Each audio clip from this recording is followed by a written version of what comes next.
바리새인들은 스스로 구별되어 거룩하다 여기면서 하나님의 뜻은 왜곡된 시선으로 해석했습니다. 그래서 자기들과는 다른 가르침을 전하는 예수님을 좋은 시선으로 바라볼 수 없었죠. 하지만 그들 중 어떤 이들은 예수님의 지혜에 대한 호기심을 가지기도 했었죠. 이들은 예수를 메시아로서 인정하진 않았지만 선생님이라 부르며 하나의 종교적 가르침을 얻고자 했던 것으로 보이지요. 그중 한 사람이 예수님을 초대합니다. 예수님은 비록 바리새인들의 위선적 행동에 대해서 나무라셨지만 사람 자체를 몹쓸 것으로 여기며 멀리하지 않으셨고, 그래서 그의 초대에 응하셨죠. 오늘은 그 잔치 자리에서 이야기가 펼쳐집니다. 예수님을 위한 잔치에 한 여인이 찾아옵니다. 누가는 그녀를 죄인이라 하는데 어떤 학자는 이것이 그녀가 창녀였음을 애둘러 표현한 것이라 하죠. 또한 그녀가 가져온 향유 한 옥합의 당시 가치가 1년치 품삯임을 고려했을 때 여자로서 그런 일을 했기 때문에 그만큼 벌 수 있었던 것으로 추측하죠. 충분히 가능한 가설이지만 우리는 그녀의 죄가 무엇이었는지에 초점을 맞추기보다 이미 그녀의 죄가 동네에 잘 알려질 만큼 심각한 죄였다는 정도로만 생각하고자 합니다. 어쨌건 이처럼 동네의 모든 사람에게 비난받는 그녀가 예수님이 있는 곳까지 쉽게 출입할 수 있었던 이유는 당시 문화상 잔치는 누구에게나 열려 있었기 때문이죠. 이 여인은 예수님의 뒤로 가서 그분의 발 곁에 섭니다. 이때의 그림을 온전히 이해하기 위해서 우리는 당시 유대인들의 식사 모습을 제대로 알아야 하죠. 레오나르도 다빈치가 그린 최후의 만찬에서 예수님과 제자들은 오늘날의 우리처럼 테이블에 정자세로 앉아 있지만 사실 당시 유대인들은 왼쪽 팔을 지지대 삼아 옆으로 누운 상태로 오른손을 이용해 식사를 했죠. 또한 음식은 가운데 있었기 때문에 당연히 머리는 가운데를 향해 있고 다리는 바깥쪽으로 나와 있었고요. 그래서 지금 여인은 화면에서처럼 예수님의 등이 아닌 발 근처에 서 있던 것이죠. 그리고 지금 그녀가 예수님의 다리에 향유를 붓고 있죠. 향유와 같은 기름은 누가 누구에게 그리고 어디에 붓느냐에 따라 의미가 달라집니다. 머리에 기름을 붓는 것은 권한을 주거나 위임하는 안수를 뜻하죠. 사무엘이 사울의 머리에 기름 부어 왕으로 삼은 것처럼요. 하지만 지금 그녀는 예수님의 머리가 아닌 다리에 향유를 붓고 있습니다. 이것은 유대인 가정에서 아내나 딸이 가장인 아버지의 발에 기름을 바르는 관습으로 친밀감을 표현한 것이죠. 더욱이 지금 눈물로 예수님의 발을 적시며 반복적으로 열렬히 발에 입을 맞추는 이 여인의 행동으로 봤을 때 예수님을 알게 됨으로 인해 깊은 깨달음을 얻었거나 은혜를 입었을 것으로 생각할 수 있죠. 또한 머리털은 여자가 드러낼 수 있는 유일한 자존심이었기 때문에 많은 사람들 앞에서 이것을 풀고 심지어 수건처럼 사용한다는 것은 자신의 자존심 같은 건 전혀 중요치 않고 예수님을 위해 간이고 쓸개고 다 빼주겠다는 표현과 같죠. 그만큼 이 여인은 자신이 할 수 있는 최선을 다해 겸손한 자세로 예수님을 높이고 있는 상황입니다. 이러한 상황을 지켜본 집주인 바리새인은 불순한 생각을 하게 됩니다. 예수가 진짜 선지자인지 아닌지를 확인할 수 있는 절호의 기회가 찾아왔다 생각했지요. 만약 예수라는 선생이 이 여인의 정체를 단번에 알아본다면 그녀가 자신에게 손대지 못하게 피하거나 꾸짖겠죠. 그렇다면 예수는 진짜로 선지자처럼 신통방통하며 랍비처럼 뛰어난 지식을 가진 사람이 됩니다. 하지만 반대로 이 여인이 자신에게 손을 대는데도 예수가 그냥 가만히 놔둔다면 이 사람은 영빨이니 분별력이니 이런 거 전혀 없는 그냥 성경에 대해 좀 더 잘 아는 한 명의 랍비가 되겠죠. 또한 다른 사람들의 말처럼 예수는 죄인과 세리의 친구이기 때문에 이렇게 부정한 여인의 손길을 거부하지 않는 걸로 볼 수 있고요. 예수님께서는 불순한 의심으로 가득 차 있는 그를 보시고도 오히려 더 친근감 있게 이름을 부르시며 500데나리온 빚진 자와 50데나리온 빚진 자 둘이 있는데 탕감받을 경우 누가 더 기뻐하겠느냐고 물으십니다. 데나리온은 당시 로마의 화폐로 한 데나리온은 노동자나 군인의 하루 품삯이죠. 더 현실감 있는 이해를 위해 2023년 최저시급으로 환산한다면 하루에 77,000원이고 500데나리온일 경우 3,850만원, 50데나리온일 경우 385만원이죠. 그렇다면 385만원을 탕감받은 사람보다 10배나 많은 3,850만원을 탕감받은 사람이 더 기쁘고 감사함을 느끼는 게 당연합니다. 그래 안 되겠나? 이때 채권자가 채무자에게 베푼 탕감은 아무런 대가 없이 은혜를 베푼 것을 말합니다. 즉 채무자가 아무런 노력을 하지 않았는데도 채권자의 결심과 전적인 은혜로 모든 빚을 지워준 것이죠. 마치 우리의 노력으로 하나님의 은혜가 결정되는 게 아닌 것처럼요. 그러니 이러한 질문을 듣는 사람은 너무나 당연하게 많이 탕감받은 사람이 더 감사하고 기뻐해야 한다고 말할 수밖에 없습니다. 그럼에도 바리새인 시몬은 내 생각에는 이렇습니다 라면서 머뭇거리며 대답하죠. 그가 이렇게 머뭇거린 이유는 지금 선행으로 구원을 성취하려던 바리새적인 개념과 예수님의 말씀과 충돌되기 때문이죠.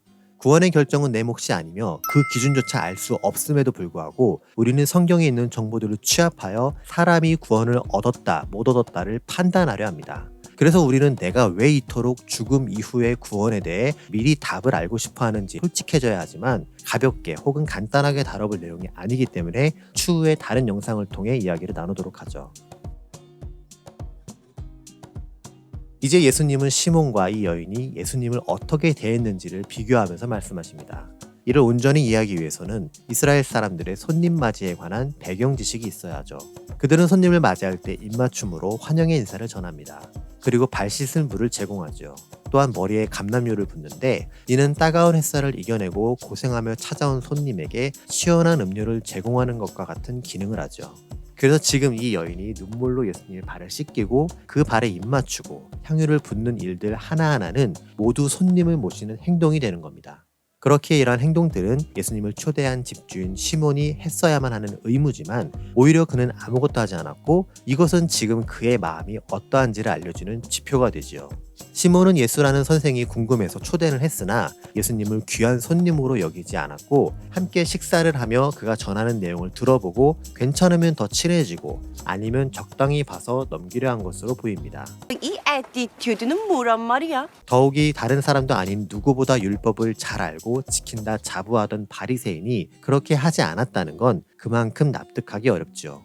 이 여인은 집주인이 아니며 그 집에 소속된 여종도 아니었습니다. 그래서 예수님의 발을 씻기고 향유를 부을 이유가 없었죠.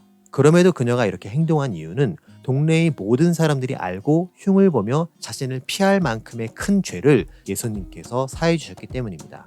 앞서 언급한 것처럼 그녀가 지은 죄가 어떤 것인지 콕 집어 말할 수 없고 또 언제 미리 예수님과 만나서 죄사함을 받았는지도 알 수 없지만 분명한 것은 자신의 죄를 더 이상 묻지 않으시는 예수님에 대한 감동이자 은혜를 이렇게라도 갚고자 했다고 볼 수 있죠. 바리새인들처럼 스스로 의롭다 여기기에 자신이 받은 죄사함을 크게 감사하지 않는 사람에겐 하나님의 은혜가 필요치 않습니다. 하지만 이 여인처럼 스스로의 죄에 대해 알고 그것이 사해진다는 것이 얼마만큼 놀랍고 큰 은혜인지를 아는 사람은 그에 대한 감사가 절로 나올 수밖에 없죠. 또한 사랑을 받아본 사람만이 타인에게 사랑을 줄 수 있기 때문에 큰 은혜를 느낀 사람은 이에 대해 반응하지 않을 수 없습니다. 그래서 지금 이 여인은 자신이 느끼는 죄사함의 자유에 대한 감사를 어떻게 해서든 표현하고 싶다는 마음으로 사람들의 시선을 개의치 않은 채 행동할 수 있었던 것이죠. 사람들로부터 죄인이라 무시당하며 손가락질 받던 여인을 향해 예수님께서는 공개적으로 죄사함을 선포하셨습니다. 이 죄사함은 과오에 대한 용서를 의미하죠.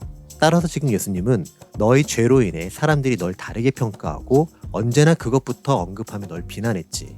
너의 죄는 너에 대한 선입견이 되었고 지금까지 그래온 것처럼 앞으로도 평생 꼬리표 마냥 따라다닐 거야. 하지만 난 널 다른 사람들과 같은 시선으로 보고 그들처럼 널 대하지 않을 거야. 지금 내가 그걸 사해줄 테니까. 이러한 마음으로 그녀를 자유케 하신 것이죠. 그리고 그녀에게 내 믿음이 너를 구원했으니 앞으로는 하나님의 평화가 너에게 있을 것이라는 의미로 평안히 가라 말씀하시죠. 비록 예수님이 죄를 사해 주셨다 하더라도 동네 사람들 모두가 알았던 그녀의 범죄 사실이 깨끗이 지워지진 않습니다. 죄의 기록은 여전히 남아있는 것이죠. 하지만 공소시효가 지났거나 이미 형량을 다 채워 만기 출소한 사람에게 더 이상의 사회적 책임을 물을 수 없는 것처럼 이제 더 이상 그걸로 문제를 제기하지 않겠다는 뜻이 되죠. 마찬가지로 우리의 회개로 인해 하나님이 용서하신다는 것은 하나님이 참으시고 죄를 추궁하지 않겠다는 뜻이지 우리가 지은 죄로부터 무죄가 된다는 것이 아님을 유의해야 하죠. 그렇게 지금 이 여인이 보여준 겸손함과 낮아짐처럼 우리들도 하나님 은혜 앞에서는 자아와 자존심이 아무런 의미도 없고 그분이 보여주신 큰 사랑과 은혜 앞에서 나란 존재는 한없이 작을 뿐임을 인정해야 하지 않을까요? 끝으로 오늘 이야기에 등장한 인물들에게 우리를 투영시키려 합니다. 나 자신이 이들 중 누구와 비슷한지를 돌아보며 배워야 할 것들을 찾아보죠. 첫 번째 인물은 바리새인이며 집주인인 시몬입니다. 그는 호기심으로 예수님을 초대했지만 귀한 손님으로 여기지 않았죠. 가장 가까이에서 예수님과 교제하고 그로 인해 얻을 수 있는 변화의 기회를 놓쳐버렸죠. 또한 죄인 취급받는 여인을 보고 예수의 진가를 확인할 수 있겠다는 의심을 했고요. 그에게는 예수님과의 교제를 통한 편안함보다는 자신의 궁금증을 해결하고 예수에 관한 소문을 입증하는 것만 중요했죠. 말씀과 진리에 대한 깨달음, 그리고 이를 삶에서 실천하는 방법, 그로 인해 퍼져나가는 영향력과 변화된 삶보다는 눈에 보이는 능력과 은혜만 쫓는 사람이었던 것이죠. 지금 현재도 바리새인 시몬처럼 살고 있는 사람들이 있습니다. 내가 하나님을 알고 기도, 헌금, 봉사 등 교회가 권면하는 일들을 하고 있으니 나는 꽤나 괜찮은 크리스천이라고 여기는 사람들이 있지요. 하나님의 말씀 중 내 입맛에 맞는 것만 골라서 취사 선택하고 구원은 거의 완성시켜 놓은 듯 착각하고요. 그런 위치에서 세상 사람들을 보면 그들은 하나님을 믿지 않기 때문에 지금도 죽일 놈이고 나중에도 구원이 없으며 오로지 나만 멸망과 지옥에서 건져질 것이라 생각하죠.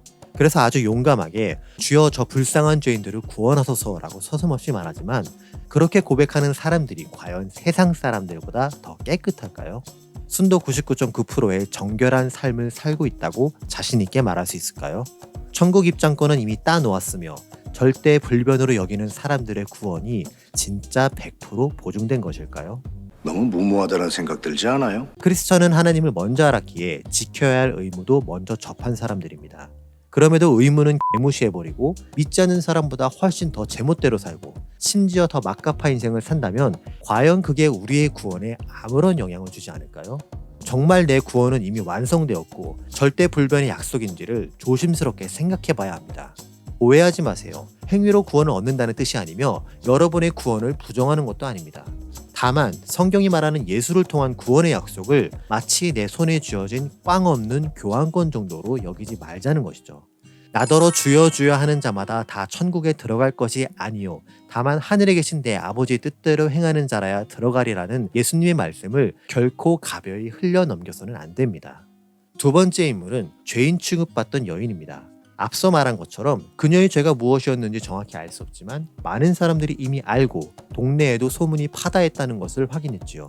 그렇다면 그녀의 죄는 오늘날 계획살인, 성폭행, 음주 사망 사고처럼 어쩌다 실수로 그랬다는 게 아니지요. 누가 봐도 그녀가 잘못했고 비난당해야 하고 평생 고개 들지 못하고 숨어 살아야 할 만큼 큰 죄였다는 것이 분명하죠. 그런 그녀가 지금 사람들이 많이 모인 잔치집에 들어가는 것은 당연히 어렵습니다. 이미 동네에서 죄인으로 손가락질 받는 자신이 그곳에 간다면 사람들이 또 흉을 보며 수근거릴 테니까요. 그것만이 다가 아닙니다. 사람들의 비난을 뚫고 예수님께 간다 한들 여자의 자존심인 머리털을 풀어 그분의 발을 닦는 것도 쉬운 일이 아니죠. 집에서 일하는 종들조차도 발 씻을 물을 준비하지만 자기의 머리털로 손님의 발을 닦지는 않으니까요. 그만큼 철저하게 자신을 부정하고 낮아져야만 가능하죠. 더욱이 자신이 몸이 아프거나 상황이 어렵다는 절박함으로 인해 무조건 지금 가야만 하는 상황도 아니었죠. 받은 은혜와 감동에 감사하며 조용히 숨어 살아도 누가 뭐라 하지 않죠. 그럼에도 감사함을 표현해야 한다는 마음 하나로 그곳을 찾아갔죠. 만약 지금 그녀가 아닌 저와 여러분이 예수님이 계신 그곳에 들어가야 한다면 어떨까요? 보기보다 쉽지가 않아. 사람들의 시선과 수군거림이 두렵습니다. 그들의 소리가 내 귀에 들리고 그들의 시선이 내 몸에 꽂히고 그들의 비난이 내 자아를 짓밟는 것처럼 느껴지죠. 이러한 상황 속에서 내가 그분 앞에 서려면 나에게는 얼마만큼의 용기가 있어야 할까요? 몇 번의 고민과 다짐이 있어야지만 첫걸음을 내디딜 수 있을까요? 그렇기에 이토록 무거운 압박과 고통을 견디면서 예수님 앞에까지 갔다는 자체 하나만으로도 이 여인은 충분히 인정받고 박수받고 위로받을 만한 이유가 있지요. 그리고 그러한 인정과 위로는 주님으로 인해서만 가능한 것이며 지금도 여전히 저와 여러분이 다가오시길 기다리고 계시죠. 용기를 내세요. 분명 그분께 가는 길이 두렵지만 그분 앞에만 서면 나머지 것들은 아무런 문제가 되지 않습니다. 마지막 인물은 예수님입니다. 예수님은 지금 자신에게 다가온 이 여인이 누군지 당연히 아셨겠죠. 그렇게 율법적으로 이 여인의 접촉을 피하는 게 더 바람직함에도 예수님은 그녀의 손길을 거부하지 않으셨죠. 이게 바로 하나님이 주시는 한량없는 은혜입니다. 회개와 감사의 마음으로 다가오는 그 어느 누구도 거부하지 않고 받아주시죠. 또한 그녀가 지금 여기에 나오기 위해 이겨내야 했던 어려움들을 누구보다 잘 아시기 때문에 이제는 더 이상 어느 누구도 그녀의 죄에 대해 언급할 수 없도록 사람들 앞에서 완전한 죄사함을 선포하시며 평안히 가라고 명하십니다. 이것은 그분이 한 번 결심한 용서는 시간이 흐른다 하더라도 절대 다시금 문제 삼지 않는다는 완전함을 뜻하지요. 그뿐만이 아닙니다. 예수님은 합당한 대접을 하지 않고 오히려 더 큰 의심을 했던 바리새인 시몬의 마음도 읽으셨지요. 네가 날 초대해놓고 이렇게 소홀하게 대우하다니 무례하구나. 어떻게 날 이렇게 대할 수 있니? 더욱이 넌 지금 나를 의심하고 있기에 어떠한 가르침을 받을 자격도 없어. 너보다 저 여인이 훨씬 더 순수하고 깨끗한 영혼이야 라는 질책도 하지 않으셨죠. 오히려 더 친근하게 그의 이름을 부르시며 지금 눈앞에 벌어진 상황을 통해서 그에게 가르침을 주고자 하셨습니다. 이는 사람의 실패와 단점마저도 하나님께서는 변화의 기회로 삼으신다는 것을 알려주지요. 예수님은 자격이 없는데도 자신에게 다가온 한 여인을 맞아주셨습니다. 반대로 자격이 갖춰졌다 생각하지만 실상은 빈 껍데기뿐이었던 시몬과도 함께 하셨고요. 이러한 그분의 모습은 예수님께 나오는 사람이 누구이며 어떤 죄를 지었고 어떻게 살았는지에 따라 사람을 분류하고 낙인 찍고 멀리하는 게 아니라 받아주고 위로하고 놓친 것들을 가르쳐 줌으로써 한 사람의 온전한 회복을 더 중요하게 생각하신다는 것을 뜻하죠. 이것은 우리에게 기회이며 용기를 낼 수 있는 이유가 됩니다. 그냥 있는 모습 그대로, 내 모습 그대로 그분께 다가가세요. 내 모습을 변화시키는 건 그분의 몫이며 그분의 방법대로 진행될 겁니다. 우리가 온전하게 변하지 못하는 것은 이런저런 이유와 핑계를 대며 머뭇거리고 준비가 안 된 것 같다는 생각에 주저하기 때문입니다. 한치의 실수 없이 하나님 앞에 똑바로 서고 어느 정도 된 것 같을 때 내가 온전해지는 게 아니라 서툴고 어리석게 보인다 하더라도 자리에서 일어서 그분 앞으로 가려고 노력하는 것이 온전해짐의 과정인 것이죠. 그렇게 가는 길에 실패하고 걸려 넘어져서 상처가 생긴다 하더라도 하나님께서는 그것조차 성장의 기회와 증거로 쓰시기 때문에 부끄러워하거나 두려워하지 않아도 됩니다. 여러분이 오늘 이야기의 한 여인처럼 사회로부터 버려진 것 같고 사람들의 시선이 무섭고 그래서 두려움에 눌려 살더라도 하나님은 여러분을 기다리고 계십니다. 반대로 여러분이 괜찮은 척 하지만 실상 그렇지 못한 바리새인 시몬이라 하더라도 그래도 하나님은 여러분을 기다리고 계십니다. 그러니 오늘 바로 지금 그 모습 그대로 하나님께 고백하세요. 도와달라고. 나머지는 하나님이 그분의 방법대로 행하실 겁니다. 그러한 용기로 일어나시길 격려하고 축복하며 다음 시간에 만나요.